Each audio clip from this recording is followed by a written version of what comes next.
That kind of stuff you can't turn away. And you said the Black Wallstreet? Yeah, it's called the Black Wallstreet. It was a black community in Tulsa, Oklahoma had started growing economically. Yeah. And because of segregation, they had their own schools, their own doctors, lawyers, professional people on the particular strip we're talking about. And they were growing. They grew so much that they started a small Wall Street type of group where they were investing in each other's businesses, which was the Wall Street. And they started growing so much and so fast economically now that the powers to be became a little frustrated about it. A brother got on an elevator with a white woman and she claimed he touched her. And that set off a group of riots. The riots exploded into them actually bombing that neighborhood. They dropped a bomb on it to destroy it. The root of it was they seen economic growth and development because they don't care too much about what our political persuasion is. They don't care too much about our religious persuasion, but they get really concerned when we start to develop economically among ourselves.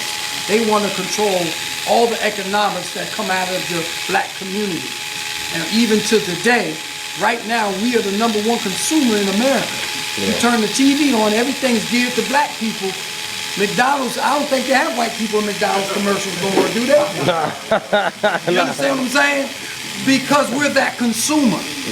And if we ever grow up and mature to say, okay, we're going to decide what we're going to consume, where and who, then they'll talk to us much different.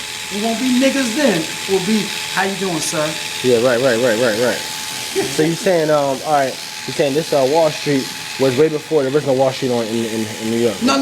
Like it was a different Wall type of joint. Yeah. It was. You got to remember that was a segregation time. There wasn't no black people out on Wall Street, New York, in the early 1900s. In fact, there was most places you couldn't go in the early 1900s. You were black.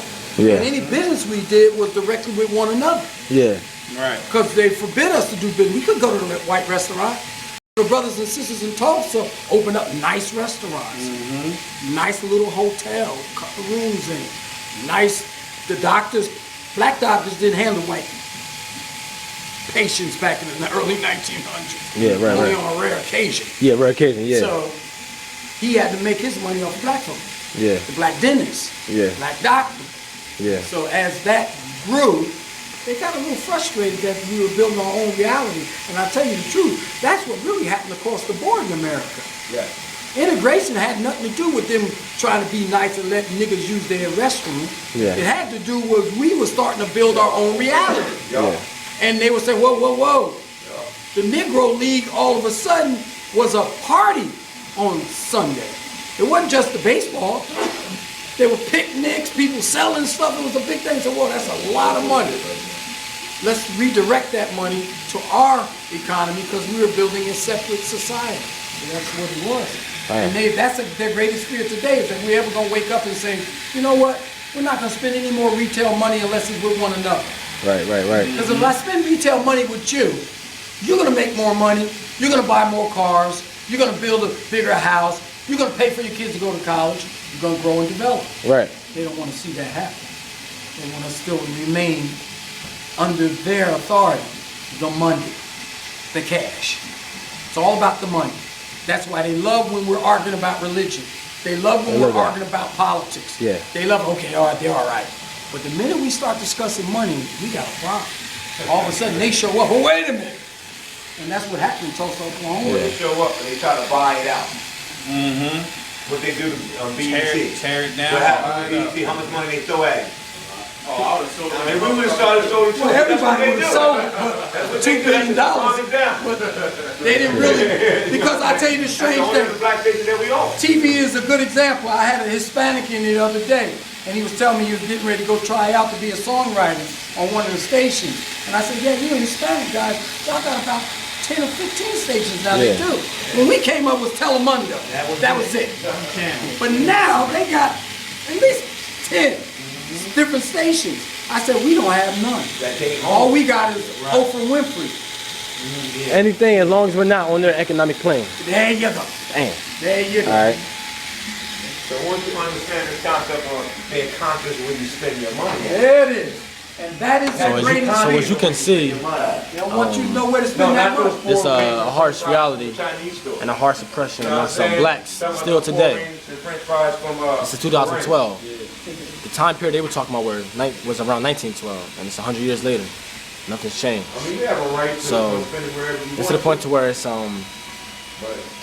ethnocentrism, assimilation, and integration. All integrate with each other. And the problem is that with ethnocentrism, that was one of their tactics. they believe that they're superior race over top of us. And we cannot be on their level.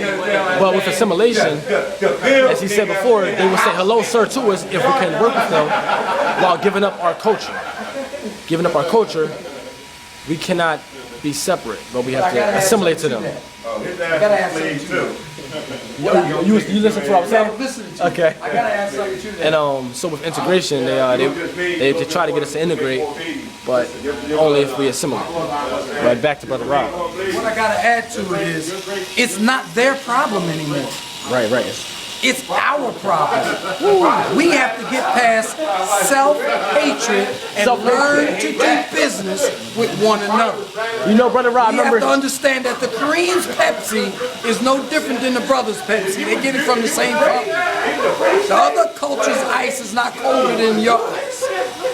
This is an internal problem at this point. This hasn't really got nothing to do with race. It got to do with us not loving and respecting each other enough to do business with each other. We'll pray with each other, but we won't do business.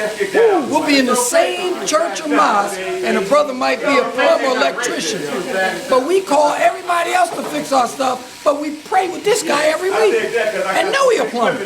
That's an internal problem. Self-hatred. Self-hatred.